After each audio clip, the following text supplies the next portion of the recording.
तमिलनाडु में तबाही मचाने के बाद चक्रवाती तूफान फेंगल कमजोर पड़ने लगा है। अगले 5 से 6 घंटे में यह डीप डिप्रेशन यानी गहरे अवदाव में तब्दील हो जाएगा। इसके पहले फेंगल के असर से झारखंड के कई जगहों पर बारिश हुई। अब यह भी जान लीजिए कि झारखंड में आज का मौसम कैसा रहेगा। दक्षिणी भाग में कहीं कहीं बारिश की संभावना। मौसम वैज्ञानिक ने बताया कि रविवार को झारखंड के दक्षिणी भागों में कहीं कहीं हल्के दर्जे की वर्षा हो सकती है। अगले 3 दिन तक न्यूनतम तापमान में कोई बड़ा बदलाव नहीं होगा। इसके बाद 2 दिन के दौरान झारखंड के न्यूनतम तापमान में 3 से 5 डिग्री तक की गिरावट आएगी, ऐसा अनुमान है। सुबह में छाया रहेगा कोहरा या धुंध। मौसम वैज्ञानिक ने कहा कि 2 दिसंबर को सुबह में हल्के से मध्यम दर्जे का कोहरा या धुंध छाया रहेगा। इसके बाद सामान्यतः बादल छाए रहेंगे। मौसम शुष्क रहने का अनुमान है। बंगाल से आलू की सप्लाई रोके जाने के बाद एक्शन में हेमंत सोरेन, मुख्य सचिव को दिए निर्देश। पश्चिम बंगाल सरकार की ओर से आलू की सप्लाई रोके जाने के बाद रविवार को झारखंड के मुख्यमंत्री हेमंत सोरेन एक्शन में आए। क्या कदम उठाया, जान ले। पश्चिम बंगाल की ओर से आलू के वाहनों को सीमा पर रोके जाने के मामले का मुख्यमंत्री हेमंत सोरेन ने संज्ञान लिया है। झारखंड के मुख्यमंत्री ने मुख्य सचिव को इस संबंध में तत्काल कदम उठाने के निर्देश दिए हैं। मुख्यमंत्री के निर्देश पर झारखंड की सीएस ने बंगाल की सीएस से बात की। मुख्यमंत्री हेमंत सोरेन ने मुख्य सचिव अलका तिवारी से कहा कि इस मामले का तत्काल हल निकाला जाए। सीएम का निर्देश मिलते ही सीएस ने पश्चिम बंगाल के मुख्य सचिव मनोज पंत से बात की और इस मामले का हल निकालने के लिए कहा।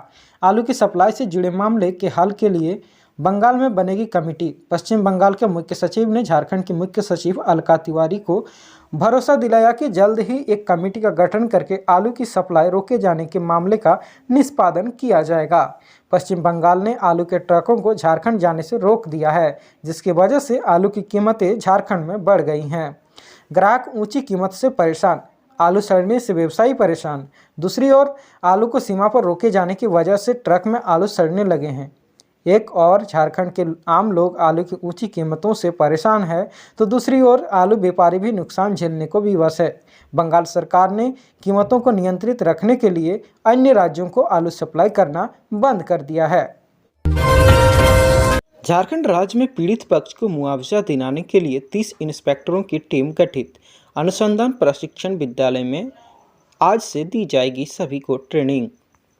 राज्य में दुर्घटना से संबंधित केस में पीड़ित पक्ष के मुआवजा के दावे का समय पर निपटारा करने के लिए राज्य भर के 38 इंस्पेक्टरों का चयन किया गया है, जिसमें विभिन्न जिला के इंस्पेक्टर शामिल हैं। इन सभी इंस्पेक्टर को सोमवार को 10 बजे से होटवार स्थित अनुसंधान प्रशिक्षण विद्यालय में दुर्घटना के केस में पीड़ित पक्ष को मुआवजा दिलाने से संबंधित बिंदुओं पर सुबह 10 बजे से प्रशिक्षण दिया जाएगा। झारखंड के पलामू जिले से एक घृणित घटना की खबर सामने आई है। बालिका गृह में संचालक करता था यौन शोषण। प्रशासन ने की कड़ी कार्रवाई। पलामू के मेदिनी नगर में एक बालिका गृह के संचालक पर नाबालिग बच्चियों के साथ छेड़छाड़ करने का आरोप है। इस मामले में पुलिस ने 2 आरोपियों को गिरफ्तार किया है और बच्चियों को दूसरी जगह शिफ्ट कर दिया है। मेदिनी नगर समाज कल्याण विभाग के तहत एनजीओ विकास इंटरनेशनल द्वारा संचालित बालिका गृह को एसडीएम सदर सुलोचना मीना के आदेश पर शनिवार को जांच के बाद सील कर दिया गया। साथ ही बालिका गृह के संचालक राम प्रसाद गुप्ता समेत 2 लोगों से पूछताछ के लिए हिरासत में लिया गया है। बालिका गृह किराए के मकान में चल रहा था। सभी बच्चियों को वहां से निकालकर शांतिपुरी रोड सुदना के सखीवन स्टॉप सेंटर में रखा जाएगा। अभी बालिका गृह में 28 बच्चियां रह रही थी। शिकायत मिलने पर एसडीएम सदर सुलोचना मीना, प्रशिक्षु DSP Rajeev Ranjan, DSW Neeta Chauhan, CO Amardeep Kumar Malhotra बालिका गृह पहुंचकर जांच की। इस संबंध में मानवाधिकार संगठन की महिला विंग की अध्यक्ष संध्या देवी, सचिव चंचला देवी सहित 4 लोगों ने शनिवार को बालिका गृह के बारे में एसडीएम सुलोचना मीना से शिकायत की। चंचला देवी ने बताया कि बालिका गृह में रहने वाले बच्चियों के साथ बालिका गृह का संचालक राम प्रसाद गुप्ता ही गलत हरकत करता है। उन्होंने बताया कि शुक्रवार को ये लोग बालिका गृह में बच्चियों से मिलने गए थे। उन्होंने बताया कि 2 बच्चियां उन लोगों से लिपट कर रोने लगी।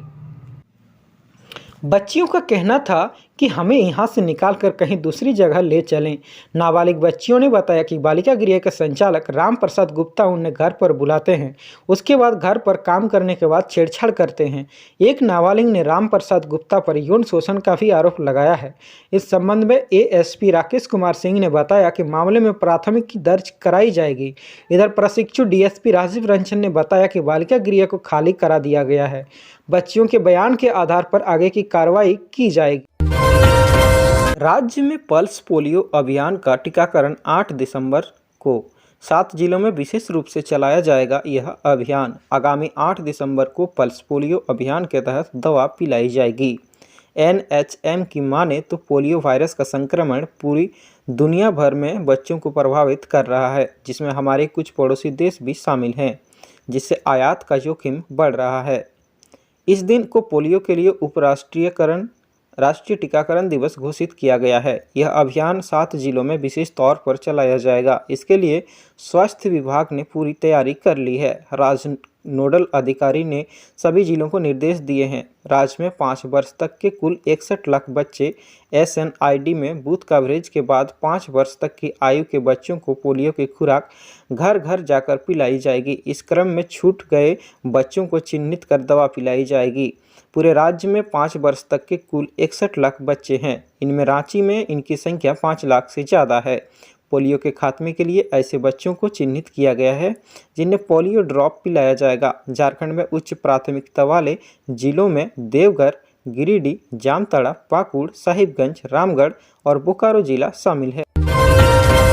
झारखंड में वयस्क लोगों के लिए आयुष्मान वय वंदना कार्ड बनना शुरू। बुजुर्गों को राहत। 70 और उससे अधिक उम्र के बुजुर्ग बनवा सकेंगे नया आयुष्मान कार्ड। मिलेगी 5 लाख तक मुफ्त इलाज की सुविधा। 70 और उससे अधिक उम्र वाले 5,66,246 बुजुर्गों को आयुष्मान वय वंदना कार्ड के जरिए मिलेगी उपचार की सुविधा। रांची झारखंड में 70 वर्ष एवं उससे अधिक आयु के वरिष्ठ नागरिकों के लिए आयुष्मान भारत प्रधानमंत्री जन आरोग्य योजना के तहत वय वंदना कार्ड का शुभारंभ हो गया है।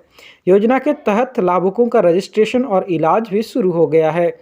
झारखंड में इस नई योजना के तहत 3,84,515 परिवारों के सभी 70 वर्ष और उससे अधिक आयु वाले 5,66,246 बुजुर्ग नागरिकों को आयुष्मान वय वंदना कार्ड जारी किया जाएगा। झारखंड में आयुष्मान योजना ABPMJAY के तहत आर्थिक व अन्य आधार पर कुल 1,72,74,217 कार्ड बने हुए हैं। वय वंदना कार्ड बन जाने से अब परिवार में बुजुर्गों को 5 लाख रुपये तक के उपचार को लेकर कोई परेशानी नहीं होगी।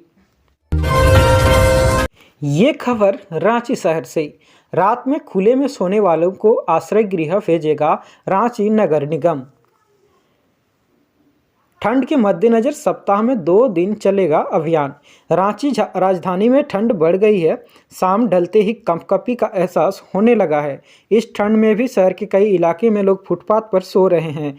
ऐसे लोग खुले आसमान के नीचे न सोए, इसके लिए नगर निगम द्वारा सप्ताह में 2 दिन अभियान चलाया जाएगा। इस दौरान शहर की प्रमुख सड़कों पर जो भी व्यक्ति सोए हुए पाए जाएंगे उन्हें आश्रय गृह भेजने के लिए प्रेरित किया जाएगा।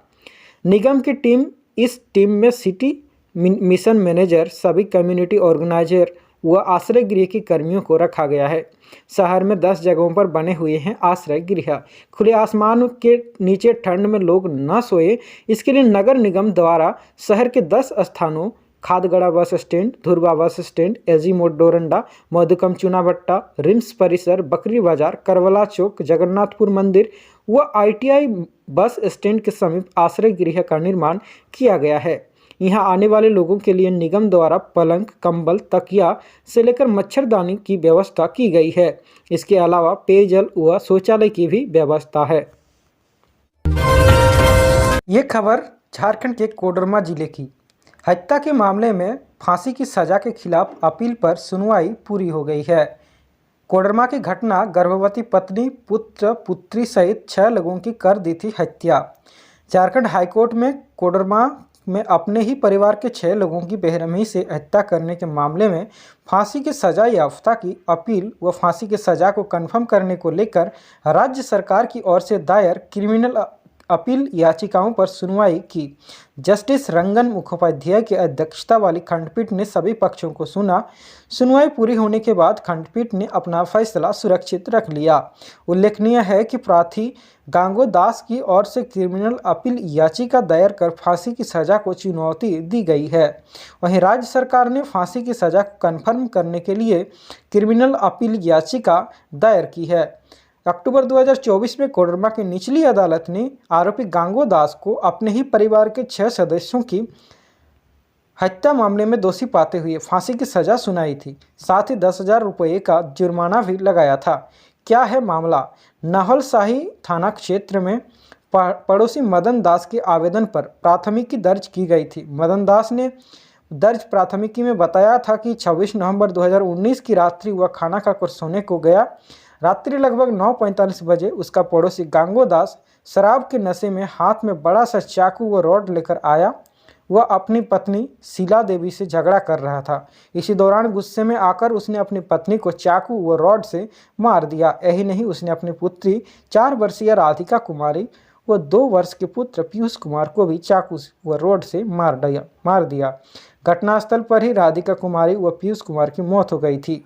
हो हल्ला सुनकर जब उसकी मां शांति देवी बचाने को आई तो उन्हें भी रॉड व चाकू से मारकर गंभीर रूप से घायल कर दिया। आरोपी ने अपनी भतीजी चांदनी कुमारी व नीतिका कुमारी को भी रॉड एवं चाकू से मारकर गंभीर रूप से घायल कर दिया था। जब आसपास के लोग वहां जुटे तो आरोपी ने खुद को एक रूम में जाकर दरवाजा बंद कर लिया था।